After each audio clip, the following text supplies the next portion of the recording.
네, 오늘 말씀은 우리 전도자의 자세와 복이라는 제목을 가지고 같이 은혜를 나누고자 합니다. 우리 지난 주일에는 하나님의 소원이라는 제목을 가지고, 그리고 지지난 주에는 내가 이를 위해 왔노라 라는 제목을 가지고 전도에 대해서 말씀을 드렸습니다. 우리가 전도해야 하는 이유는, 전도는 하나님의 소원이고 예수님 또한 전도를 위해 이 땅에 오셨기 때문입니다. 날마다 나의 소원만 기도하지 마시고 하나님의 소원을 먼저 구할 때 우리의 소원은 하나님이 먼저 알아서 이루어 주시는 것입니다. 마태복음 6장에서 그런즉 먼저 그의 나라와 그의 의를 구하라. 그리하면 이 모든 것을 너희에게 더하시리라 라고 말씀하신 것입니다.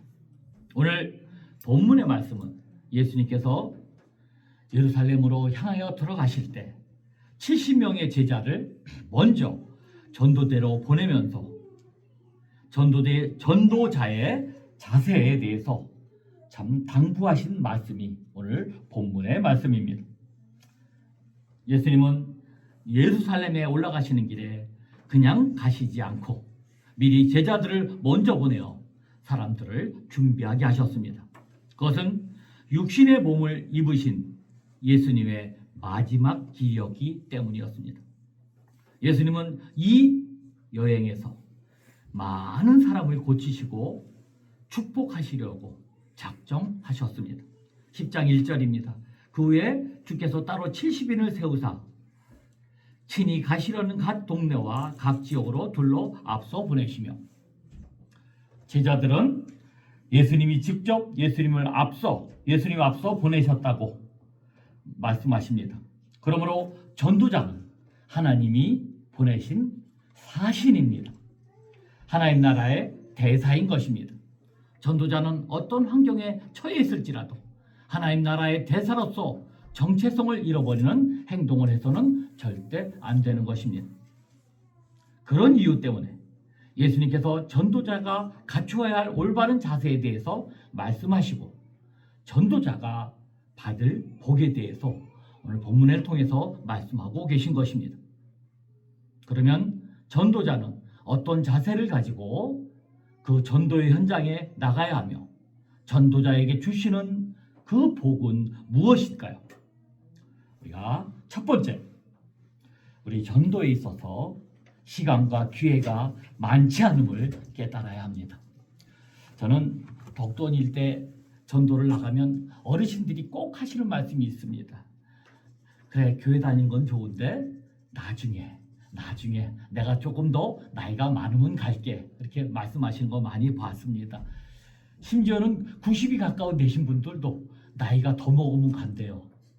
그러면서 그 다음에 찾아가 보면 이미 돌아가신 분들이 여러 명 있는 걸 우리가 알 수 있습니다. 예수님은 전도대 70명을 먼저 파송하시면서 이번이 예수님을 만날 수 있는 마지막 기회라는 것을 말씀하지는 않으셨습니다. 그런데 실제로 이때가 그들이 육신으로 예수님을 만날 수 있는 마지막 기회였습니다. 왜냐하면 예수님은 십자가를 지시기 위해 예루살렘에 가는 바로 마지막 길이었기 때문이었습니다. 그러나 많은 사람들은 아니, 기회가 또 있을 것이겠지 하고 생각하며 예수님께 나오지 않았습니다. 여러분, 생명을 구할 수 있는 기회를 절대로 놓쳐서는 안 됩니다. 우리는 세상 사람들은 그런 골든 타임이라고 그러죠. 뭐 뇌출혈이나 심장마비가 올 때 뭐 5분이나 6분 안에 병원에 들어가지 않으면 죽는다는 그 순간을 골든 타임이라고 말합니다. 우리가 골든 타임을 놓쳐서는 안 될 것입니다. 생명을 구할 수 있는 기회를 절대 놓쳐서는 안 되는 것입니다. 많은 사람들은 언제든지 그까지 뭐 예수님을 만나는 거야, 뭐 아무 때나 가면 다 만나고 다 축복을 받겠지 하고 안일하게 생각합니다. 그래서 간절하게 예수님을 만나려고 하지 않습니다. 그런 사람들은 모두 예수님을 만나 생명을 정말로 건질 수 있는 기회를 놓쳐버리고 마는 것입니다. 이 시간 예수님의 전도 명령을 받은 우리들도 마찬가지입니다. 우리는 누구나 여러분나 저나 1시간 이후의 일 절대 알 수 없습니다. 정말 주님이 기회를 주실 때, 명령을 받았을 때 순종해야 하는 것입니다. 바로 내일, 바로 조금 후에 주님이 다시 오신다는 절박한 심정으로 말씀을 전해야 하는 것입니다. 제가 언젠가 TV를 보는데요. 그 남극기지 우리 세종연구소가 있었습니다. 거기에 아주 큰 사고를 한번 당하는 것을 봤습니다. 그 남극기지의 세종연구소에 어떤 일이 있었냐면 그 샘플을 채취하다가 직원이 그 남극 바닷물 속에 빠졌던 것입니다. 그래서 그 연구원이 그 다른 연구원이 911에 구조 요청하는 장면이 그 텔레비에 그대로 녹화 방송으로 나온 것을 제가 봤습니다. 그 911, 미국은 911이라는 거 아시죠? 911에 급하게 전화를 하는데 말도 잘 안 될 거 아닙니까? 자기 부하 직원이 지금 그 남극바다에 찬물에 빠져 꼴깍꼴깍 하고 있는데 너무너무 답답하니까 그 영어로 말하긴 하는데 많은 얘기를 안 하는 걸 들었습니다. 그때 그 구조 요청이 너무 짤막한 한마디가 너무 정확히 제게 들렸습니다. 제가 영어를 잘 못했는데 영어 한마디 한 게 아주 지금도 잊지 않습니다. 잊혀지질 않습니다. 아주 딱 한마디였습니다. 어떤 말을 했을까요? Time is short. 너무 쉬운 말이죠. 우리 어르신들도 다 알아듣죠. Time is short. 뭐죠? 시간이 짧다. 이게 어법에 맞는지는 모르겠어요. 근데 너무나 생생하게 Time is short. 심장이 얼어서 죽어가고 있는 이 상황 속에서 잠시 후 심장이 멎을 것 같은데 딱 한마디 한 것이 911 한마디 한 것이 Time is short. 너무나 쉬운 좀 무식한 말 같은 말인데 너무나 되게 와닿았습니다. 야, 이제 시간이 없다. 뭐 시간이 항상 많을 것 같지만 시간이 없습니다. 여러분, 시간이 늦으면 모두 다 죽습니다. 우리 가슴 속에 예수님의 이 절절한 명령 좀 새겨 들었으면 좋겠어요. 나에게도 주신 말씀이고 우리 이웃, 우리 부모님, 정말 우리 친구들에게 다 똑같이 주는 말씀입니다. 이제 시간이 없다. 무식한 영어지만 time is short. 아마 제가 천국에 갔을 때 하나님이 저에게 너 무슨 생각 제일 기억이 남냐 그러면 그 말씀만 할 것 같아요. time is short. 제가 죄송합니다. 이 절절한 하나님의 명령을 잘 지키지 못했던 것 용서해 주옵소서. 그렇게 말씀을 드릴 것 같습니다. 아주 유명한 종교 철학자 마르틴 부버라는 사람이 있었습니다. 이분이 당한 이야기인데요. 나와 너라는 철학책으로 아주 유명한 분입니다. 근데 그분이 아주 하나님을 잘 믿는 그 랍비 정도에 됐던 그 신분이 됐던 사람이었습니다. 그분이 이제 어느 날 정해진 시간에 기도하기 위해서 예배당에 찾아갑니다. 그래서 기도하고 갔는데 어느 시커먼 청년이 헉헉대고 그 부벌을 상담을 요청합니다. 아까 유명한 사람인데도 워낙 급했던지 헐레벌떡 찾아와서 간절한 마음으로 상담을 요청합니다. 제가 상담 드리겠습니다. 제 말 좀 들어주십시오. 그런데 마르틴 부버가 시간을 보니까 지금 막 기도하러 가는 시간이었습니다. 그래서 정중하게 요청합니다. 청년, 내가 얼마든지 상담을 해줄 테니까 30분만 기다려주겠니? 내가 지금 기도하는 시간이야. 하나님께 기도하는 시간이니까 조금만 기다려주면 안 되겠니? 그러니까 그 청년은 마지못해 그냥 그렇게 기다리겠다 하고 그 부부는 기도실에 들어갑니다. 기도를 마친 후에 30분 후에 나가보니까 그 청년이 이상하게 보이질 않습니다. 그래서 기다리지 못해 그냥 돌아갔겠지 하고 부부는 그 청년을 잊어버립니다. 청년이 왔던 것도 그냥 왔었겠지 하면 잊어버립니다. 그런데 얼마 후 그 청년의 소식을 듣습니다. 그 청년은 그 마르틴 부버 그 철학자를 만난 그 시간에 돌아가자마자 자살을 해버리고 말았다는 소식입니다. 그러면서 그 부모는, 그 유명한 분은 글을 쓸 때마다 그리고 말할 때마다 가슴을 치면서 아주 통 안에 상처로 남았다고, 내가 그 기도하기 전에 상담을 했더라면 그 30분을 늦춘 바람에 우리 청년을 영원한 죽음에 빠질 수 없다라고 평생을 후회하면서 그는 어렵게 삶을 살아가는 모습을 그분의 작품을 통해서 내가 본 적이 있었습니다. 여러분, 생명을 살리는 일, 그런 전도를 우리는 절대로 뒤로 미뤄서는 안 됩니다. 언제든지 기회 있을 것이라고 생각하는 사람은 결국 땅을 치며 통곡하게 되는 것입니다. 여러분이 잘 아시는 누가복음 16장에서 나사로를 거짓 나사로를 방관했던 그런 살았을 때의 기회를 날려버린 그 부자의 후회를 그 부자의 통곡을 우리는 기억해야 하는 것입니다. 그러나 이번이 내 생의 마지막 기회라고 생각하고 결사적으로 붙드는 사람은 주님은 그냥 놔두지 않고 복을 주시겠다라고 약속하십니다. 그러므로 언제나 내가 한 영혼을 살릴 수 있는 마지막 기회라는 심정으로 우리는 매달려야 하는 것입니다. 디모데후서 4장 1절의 말씀입니다. 너는 말씀을 전파하라. 때를 어떤지 못 어떤지 항상 힘쓰라. 두 번째로, 전도를 할 때는, 여러분이 전도를 나갈 때는 하나님만을 의지해야 합니다. 11장 3절입니다. 갈지어다 내가 너희를 보냄이 어린 양을 이리 가운데 보낸 것 같도다. 아니, 주님은 왜 제자들을 전도하러 보내시면서 담대한 용사로 보내지 않고 뭘로 보내셨죠? 어린 양으로 보내신 것입니다. 왜 이렇게 어린 양으로 보내셨을까요? 어린 양은 스스로 방어할 능력도 없고 다른 짐승들을 공격할 능력도 없는 그러한 부족한 짐승입니다. 주인이 도움 없이는 아무것도 할 수 없는 연약한 짐승입니다. 그 연약한 짐승의 모습으로 주님은 우리를 이리떼 속으로 파송하십니다. 그러므로 우리는 오직 주님만 의지하면서 어린 양의 모습으로 세상으로 나아가야 하는 것입니다. 만약 우리가 우리를 세상의 사자로 보내셨다면 누군가는 자기에게 조금이라도 공격적이라면서 절대로 마음문을 열지 않을 것입니다. 모두가 달아날 것입니다.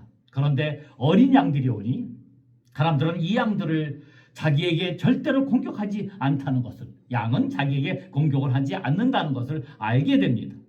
이리 가운데 어린 양이 오면 이리들이 그 양을 잡아먹으러 모여듭니다. 그 어린 양이 이리들에게 하나님은 니네 이리를 사랑하신대 라고 말하면 처음에는 웃다가 나중에는 믿는 사람이 생기게 되는 것입니다.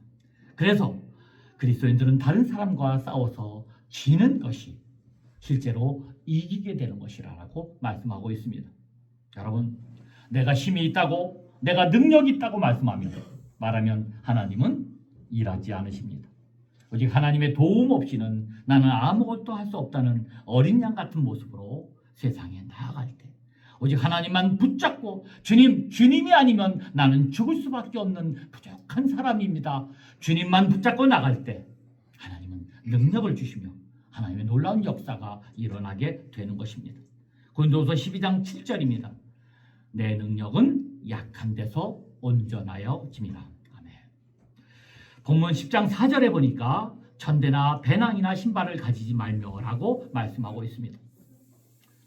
사람이 무슨 일을 하려면 지갑도 있어야 되고 돈도 있어야 되고 배낭도 있어야 되고 신발이 있어야 될 것 같습니다. 그러나 주님은 그러한 것들을 가지고 나가지 말라라고 합니다. 그러나 그런 것들을 가지고 나가면 하나님을 의지하기 어렵다는 사실입니다. 모든 전도의 능력은 하나님의 사명을 감당하기 위해서는 하나님께만 의지하는 믿음이 필요하다라고 말씀하고 계신 것입니다. 다윗은 어렸을 때부터 그 영역과 능력이 아주 강했던 인물이었습니다. 그가 양떼를 지킬 때 사자나 곰이 와서 양이 물어가거나 하면 당장 쫓아가서 그 짐승을 때려 죽이고 양을 살려냈습니다. 만일 맹수가 달려들면 머리채를 붙잡아 때려 죽였습니다. 그런데 그런 다윗의 힘은 어디서 나왔을까요? 사무엘상 17장 45절입니다. 너는 칼과 창과 단창으로 내게 나오거니와 나는 만군의 여호와의 이름 곧 내가 모욕하는 이스라엘 군대 하나님의 이름으로 내게 나아가노라. 여러분, 다윗은 칼과 창과 단창으로 나아가지 않았습니다. 그는 갑옷과 칼과 단창은 다 내려놓고 예수님이 말씀하신 대로 전대나 지갑이나 배낭을 가지지 않고 다윗이 한 것은 만군의 여호와의 이름, 이스라엘 군대의 하나님의 이름으로 나아갔던 것입니다. 그러므로서 이 놀라운 전쟁에, 엄청난 전쟁에 승리자가 될 수 있었던 것입니다. 무슨 일을 하든지 하나님을 의지하는 믿음으로 출발하였기 때문에 늘 승리하는 삶을 다윗은 살길 수 있게 되었던 것입니다.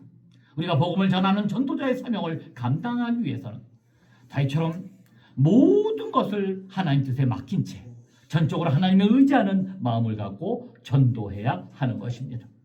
요한복음 14장 12절입니다. 나를 믿는 자는 내가 하늘 일을 그도 할 것이요 또한 그보다 큰 일도 하리니 이는 내가 아버지께로 가니라. 아멘.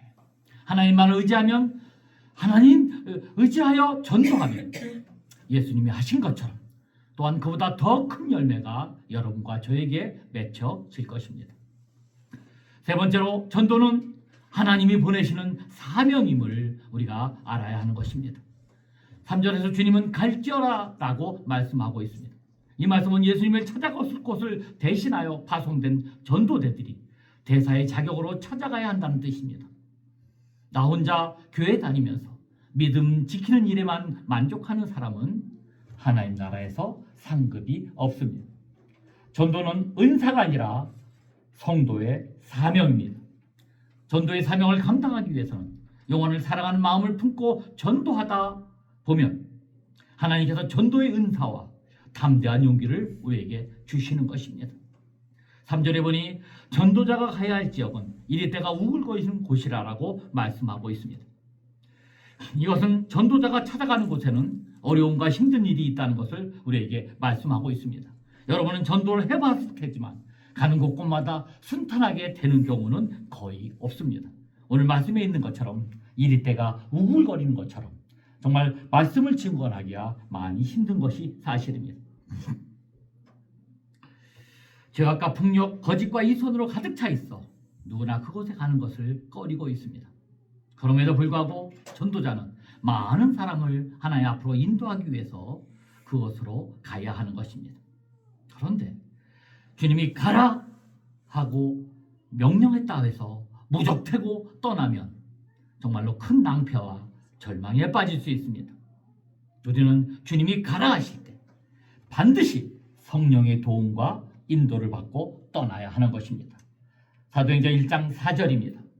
예루살렘을 떠나지 말고 내게서 들은 바 아버지께서 약속하신 것을 기다리라. 주님은 분명하게 말씀하십니다. 전도하기 전에 예루살렘을 떠나지 말고 내게서 들은 바 아버지께 약속하신 것을 기다리라. 아버지께서 약속하신 성령을 기다려서 성령이 충만한 가운데 성령이 이끄심으로 나가야 한다는 사실입니다. 여러 번 말씀드렸지만 마른 뼈에게 전도할 때 우리가 말씀을 전하면 우리의 말이 그를 통하는 것이 아니라 우리에게 계신 생기가 우리에게 계신 성령께서 놀라운 하나님의 역사를 이루어 주시게 된다라고 우리에게 말씀하고 있는 것입니다. 그러므로 우리는 성령 충만함으로 기도함으로 전도하러 나가야 하는 것입니다. 10장 2절에도 보면 추수하는 주인에게 청하여 추수한 일꾼들을 보내주소서 하라라는 말씀도 있습니다. 여기서 예수님은 너희가 추수할 일꾼이 되라 라고 말씀하지 않고 추수할 일꾼을 보내달라라고 아버지께 기도하라라고 말씀하고 계십니다. 이것은 영혼 추수하는 일에 전적으로 그 추수하는 일은 전적으로 하나님의 은혜임을 뜻하는 것입니다. 우리가 전도하고 기도하면 하나님이 일하시고 추수하겠다는 말씀입니다. 우리가 심고 물 주면 자라게 하시고 열매 맺게 하시겠다는 말씀입니다. 여러분, 나는 능력이 없어. 나는 말재주가 없어. 내가 해도 뭐 열매가 하나도 없어. 라고 핑계하지 말아야 합니다. 성령의 도우심과 인도하심을 받으며 우리는 전도하러 나가야 하는 것입니다. 성령님이 역사하시는 곳에 놀라운 기적과 결과가 나타납니다. 전도자는 전도 지역으로 나가야 될 때 반드시 성령의 도움과 인도함을 받아 나가야 하는 것입니다. 그리하여 베풀어 주신 하나님의 은혜에 감사하며 영혼을 살리는 사명을 감당하여 하나님께 영광 돌리는 삶을 살아가야 할 것입니다. 마지막으로 전도하는 사람에게는 이 세상에서도 기쁨의 삶을 살며 놀라운 하나님의 복을 받게 되게 해주시겠다라고 약속하고 계십니다. 10장 17절입니다. 70인이 기뻐하며 돌아와 이르되 주여 주의 이름이면 귀신들도 우리에게 항복하나이다. 우리가 참 어렵게 전도했는데 그분이 나와 교회에 등록하고 믿음으로 성장해 가는 그런 모습을 보면 그 기쁨은 무엇으로 표현할 수 없습니다. 무엇과도 바꿀 수 없는 그런 기쁨이 있는 것입니다. 오늘 본문의 전도자들도 귀신들이 우리에게 항복하더이다. 귀신을 제어할 그럴 힘이 없었는데 복음을 전하러 나가서 주의 이름을 선포하니 귀신들이 떠나가고 치유의 역사가 일어나게 됐다라고 간증하고 있는 것입니다. 10장 20절입니다. 그러나 귀신들이 너에게 항복하는 것으로 기뻐하지 말고 너의 이름이 하늘에 기록된 것으로 기뻐하라 라고 말씀하고 있습니다. 귀신들이 막 항복하고 기적이 막 나오는 것보다 훨씬 더 우리가 기뻐하고 감사해야 할 것은 그런 전도자의 이름이 하늘에 기록되어 그것으로 너희가 기뻐하라라고 말씀하고 있습니다. 천국의 생명책의 이름이 기록되어서 행위록에 그 이름이 기록되고 그래서 이것은 그래서 가장 기뻐할 일이라고 말씀하십니다. 그리고 또한 우리가 기뻐할 일은 예수님이 기뻐하는 모습을 우리가 볼 수 있기 때문입니다. 예수님이 우리는 찬양할 때 늘 그런 얘기를 합니다. 나 주님의 기쁨 되기를 원하네. 찬양은 그렇게 하면서 실제 생활은 나의 기쁨 되기를 원한다고만 늘 외치는 우리의 모습을 보게 됩니다. 그러나 전도할 때 예수님께서 기뻐하신다라고 성경에는 분명히 우리에게 말씀합니다. 10장 21절입니다. 그때 예수께서 성령으로 기뻐하시며 전도하고 돌아와서 보는데 그때 예수님께서 성령으로 기뻐하셨습니다. 예수님이 환하게 웃으시면서 기뻐하는 모습입니다. 우리는 주님의 기쁨을 되기를 원하는데 언제 주님이 이렇게 환하게 성령으로 기뻐하실까요? 바로 우리가 믿음으로 전도의 사명을 감당할 때 그런 놀라운 하나님의 기쁨을 이룰 수 있다는 사실입니다. 다니엘서 12장 3절입니다. 많은 사람을 옳은 대로 돌아오게 한 자는 별과 같이 영원토록 빛나리라. 여러분의 이름이 여러분 모두가 별과 같이 영원토록 빛나는 그런 사람 사시기를 주님의 이름으로 간절히 축원드립니다. 말씀을 맺습니다. 예수님께서 70인 전도제를 세우신 목적은 온 세계에 복음을 전하기 위해서입니다. 우리가 오늘 이 시간에 앞으로 11월 3일 날 진행될 청록 전도주의를 앞에 두고 전도자의 자세와 복에 대해서 이런 말씀을 듣게 하신 것도 다시 한번 전도에 대한 동기부여를 갖게 하려는 주님의 뜻이 있는 것입니다. 여러분, 우리가 전도하려면 어떤 자세를 가져야 합니까? 시간과 기회가 많지 않으면 타임이스 시오시라는 그 짧은 문구를 마음속에 명심하시기 바랍니다. 많은 사람들이 차가운 얼음 바다 속에서 심장이 얼어가고 있습니다. 또한 하나님만을 의지해야 합니다. 나는 능력 없고 힘도 없는 그런 사람을 우리를 택하셔서 전도 현장에 내보내셨습니다. 그 이유는 하나님만을 붙잡으라는 말씀입니다. 그리고 전도는 하나님이 보내신 사명임을 깨달아 기도하고 나가야 합니다. 전도는 이 세상에서 기쁨의 삶을 살며 영원한 하나님의 복을 받는 귀한 일이기 때문에 우리는 전도를 해야 하는 것입니다. 여러분, 전도한 사람은 세상에서 기쁨의 삶을 살며 하늘의 복을 받습니다. 별과 같이 영원토록 빛나는 복을 받습니다. 정말로 시간이 없습니다. 오늘이 지나면 다시는 기회가 오지 않을 수 있습니다. 우리가 이 세상에서 기쁨의 삶을 살며 하나님의 기쁨이 되기 위해서, 영원토록 빛나는 복을 받기 위해서 영원 구원에 최선을 다하시는 여러분 되시길 간절히 부탁드립니다. 내게 맡겨주신 영혼, 그 한 사람을 전도하기 위해 우리는 지난주 불신자 작성을 했습니다. 지난 주간에 작성하지 못한 분들은 오늘 작성해 주시기 바랍니다. 우리 이 시간에는 우리 잠깐 기도하면서 여러분이 맡겨주신 그 떠오르는 내게 맡겨주신 영혼, 그 태신자를, 그를 위해 기도해 주시기 바랍니다. 그리고 아직 적지 못한 분은 그 태신자의 주보 사이에 껴드렸으니까요, 카드에 적어주시기 바랍니다. 우리 주변에는 아직도 예수를 믿지 않는 많은 사람이 있습니다. 사랑하는 우리 남편, 내 아내, 자녀들, 가족, 친척, 친지, 이웃들, 그 모든 사람들을, 여러분, 그 모든 사람들을 그 파멸의 길에 그냥 놓아둘 수 없습니다. 전능하신 하나님을 의지하며 하나님께 기도하는 사람들이 모두 다 될 수 있도록 교회로 인도해 주시기를 간절히 부탁드립니다. 우리 이 시간에 500장 우리 한 장 부르시면서 우리 그 태신자를 위해서 기도해야 하고, 그다음에 나를 통해서 구원받아야 할 그 사람, 다시 회복돼야 할 그 사람, 성령님이 지금 마음에 주시고 기억나게 하시는 그 사람들의 이름을 태신자로 작정하게 적어주신 분은 그분에 위해서 간절한 마음으로 기도해 주시기 바랍니다. 성령님이 도와주실 것입니다. 놀라운 종으로 함께 하실 것입니다. 우리 다 같이 500장 우리 들으시면서 우리 간절한 마음으로 기도하겠습니다. 주여 한번 외칩니다. 주여.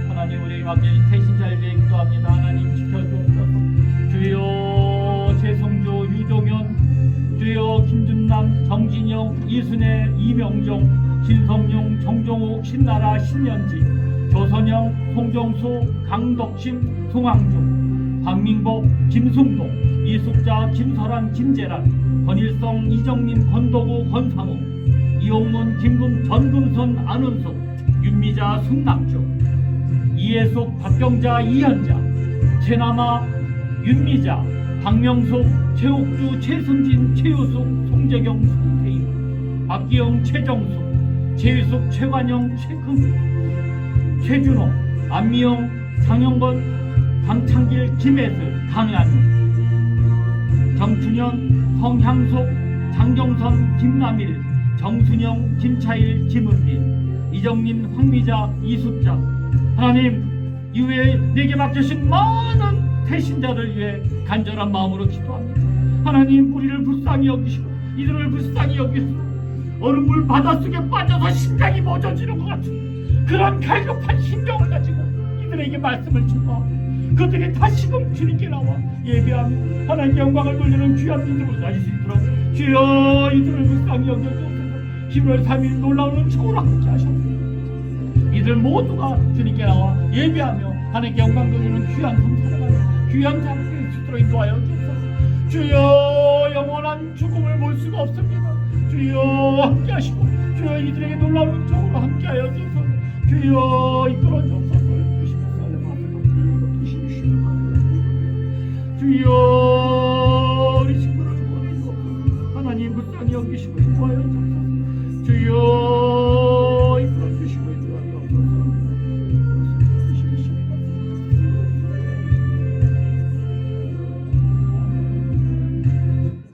아멘. 우리 495장 부르시겠습니다.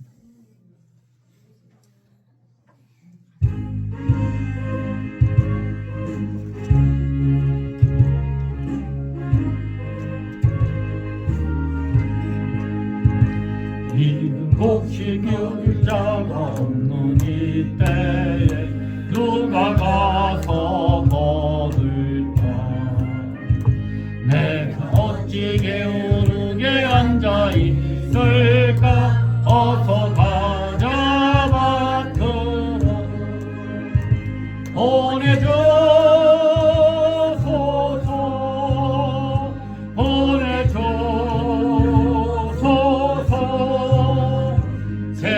촛불 내 입술에 대니 어찌 주저할까 주여 나를 보내주소서.